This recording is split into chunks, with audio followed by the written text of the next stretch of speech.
बघूयात एक महत्त्वाची बातमी। उपमुख्यमंत्री अजित पवार यांना मोठा दिलासा मिळालाय।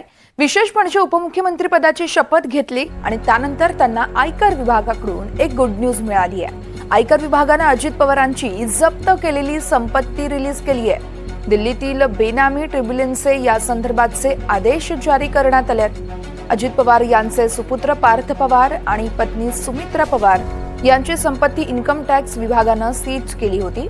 आता न्यायालयाच्या आदेशानुसार ती संपत्ती मुक्त करण्यात आली आहे। लवकरच अजित पवार यांच्या कुटुंबियांकडे ही संपत्ती सुपूर्दही केली जाणार आहे। दरम्यान 7 ऑक्टोबर 2021 मध्ये अजित पवारांच्या विविध मालमत्तेवर आयकर विभागाने छापा टाकून संपत्ती जप्त केली होती।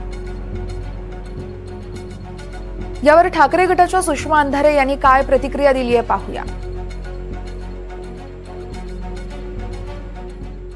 कालच सन्माननीय अजितदादांनी उपमुख्यमंत्री पदाची शपथ घेतली आणि आज लगेचच सन्माननीय अजितदादांची आयकर विभागाने जप्त केलेली संपत्ती सही सलामत त्यांना परत केली। खरं म्हणजे लोकशाहीच्या बळकटीकरणासाठी दादांनी जो अत्यंत कष्टाने लढा दिला होता त्या लढ्याला एका अर्थाने यश प्राप्त झालेला आहे। हा लोकशाहीचा बळकटीकरणाचा, महाराष्ट्राच्या विकासाचा अत्यंत खडतर लढा याच्या आधीसुद्धा अगदी राहुल कनाल असतील, यशवंत जाधव असतील, रवींद्र वायकर साहेब असतील, भावना गवळी असतील, या काही चित्रविचित्र लोक आहेत।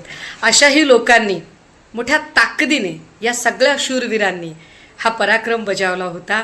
त्या सगळ्या शूरवीरांचे खूप खूप अभिनंदन आणि त्यांचा लढा यशस्वी करण्यासाठी भारतीय जनता पार्टीने जे सगळ्या स्वायत्त यंत्रणांना सगळे नियम बाजूला ठेवून माणुसकीच्या भावनेतून हे निकाल लावायला मदत केली त्या भारतीय जनता पार्टीचे सुद्धा मनपूर्वक अभिनंदन आणि आभार सुद्धा।